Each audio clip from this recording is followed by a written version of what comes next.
في الفيديو ده هنتكلم عن التاب بتاعة الكاستمايز هي التاب التانية من الابيرنس. والكاستمايز يعني كشرح بسيط هي اللي احنا بنتحكم منها من بعض الاشكال بتاعة السيم، سواء الوان تقسيمة الفونت مثلا والاحجام بتاعة الفونت وهكذا.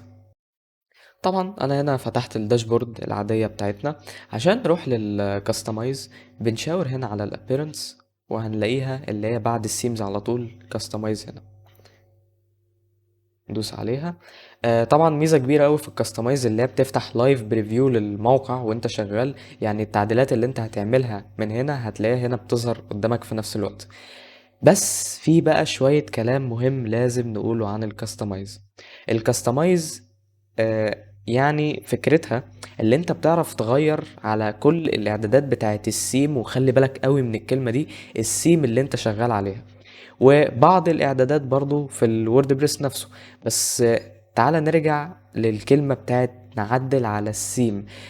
لو تفتكر في الفيديو بتاع السيمز انا قلت لك ان كل سيم بيبقى ليها المبرمج بتاعها. ده معناه ايه؟ ان كل سيم او كل مبرمج عامل السيم بتاعته هيعمل طريقة كاستمايز للسيم بتاعته مختلفة عن التانية.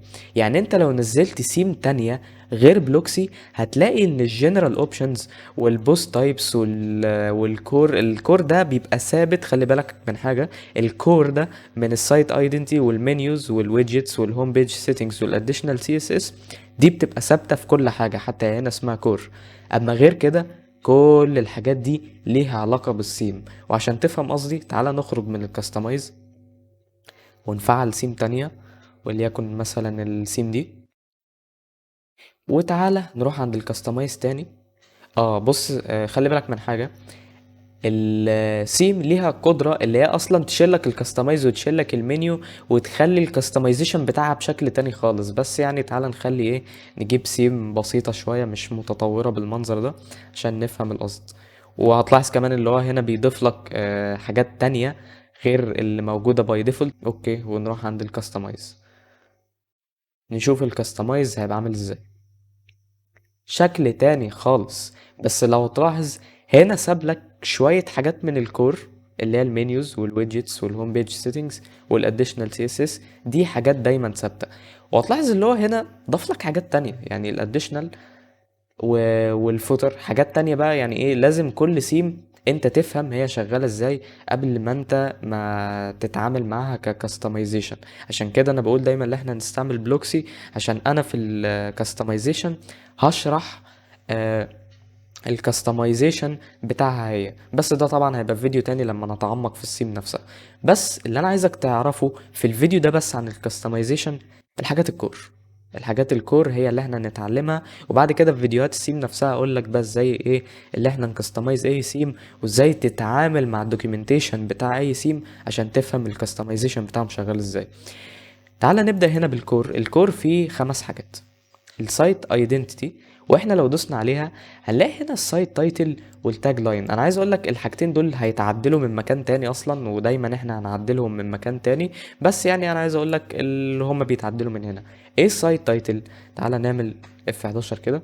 السايت تايتل هو ده ووردبريس كورس. والتاج لاين تعالى مثلا نعمل ايه، نكتب هنا تيست عشان اوريك ايه هو التاج لاين. التاج لاين ده زي بيبقى سلوجان للبراند بتاعك. يعني لو جينا هنا نعمل ريفرش هنلاقي هنا اللي هو بيقول ووردبريس كورس سلاش او داش تيست.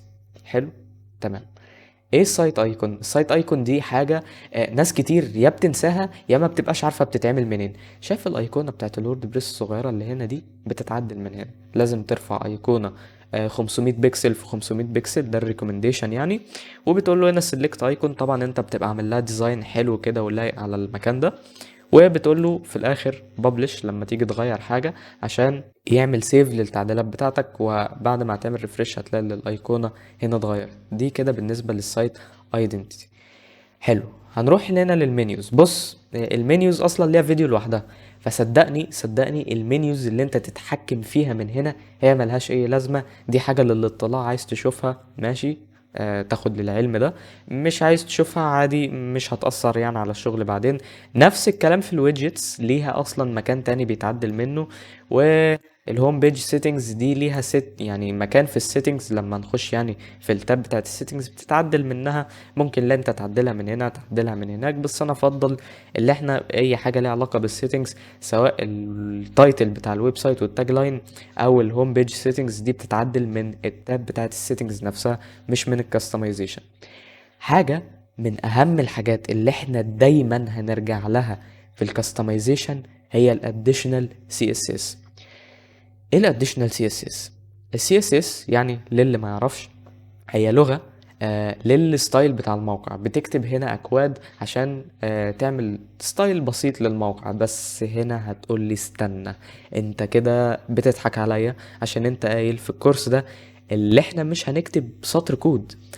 بص، انت صح وفي نفس الوقت غلط. انت صح عشان فعلا الكورس ده بنسبة 99% احنا مش هنكتب فيه اكواد، بس في بعض الحالات ودي بتبقى حالات نادرة، هتلاقي اللي في اوبشن انت عايز تعمله هنا، عايز تلون حاجة او عايز تكبر فونت معين، بس هتلاقي ان مفيش اوبشن او كاستمايزيشن للحاجة دي بعينها.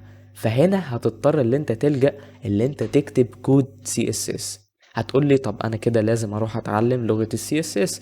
اقول لك لا خالص. انا برضو في الكورس ده لما نلجأ للي احنا نكون عايزين نعدل حاجة بالسي اس اس، هقول لك اللي انت ازاي تعدلها وتكتب اكواد سي اس اس من غير ما تكون عارف يعني من غير ما تكون عارف اللغة بتتكلم على ايه اصلا. هبقى عامل لك زي بي دي اف لذيذ كده، هقول لك لو عايز تغير الحاجه دي هتستعمل الكود كذا، عايز تغير الحاجه دي هتستعمل الكود كذا، واقول لك اللي انت ازاي تحدد الاليمنت ده في ال HTML وتعدل عليه كمان بالسي اس اس. بس يعني عشان تبقى عارف دلوقتي او تبقى عارف من دلوقتي ان ال CSS هنا مهمة قوي قوي قوي، وده المكان اللي احنا هنستعمله احيانا لما نحب نعدل حاجة ملهاش اوبشن ككستمايزيشن. وطبعا في هنا شويه حاجات لذيذه، اوبشنات تحت، والاوبشنات دي مهمه جدا.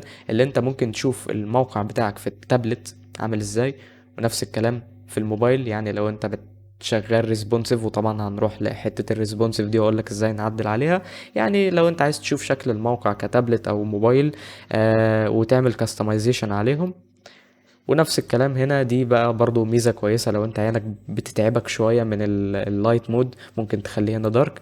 وهنا لو عايز تشوف فول بريفيو لللايف بريفيو بتدوس دي عشان تشوف المنظر هنا عامل ازاي، وترجعها تاني من هنا. وفي الاخير لما تخلص كل الحاجات دي بتقول له هنا بابلش عشان يحفظ التعديلات اللي انت عملتها. وبس كده، ده كل اللي انت كنت محتاج تعرفه النهاردة عن التاب بتاعت الكاستمايزيشن.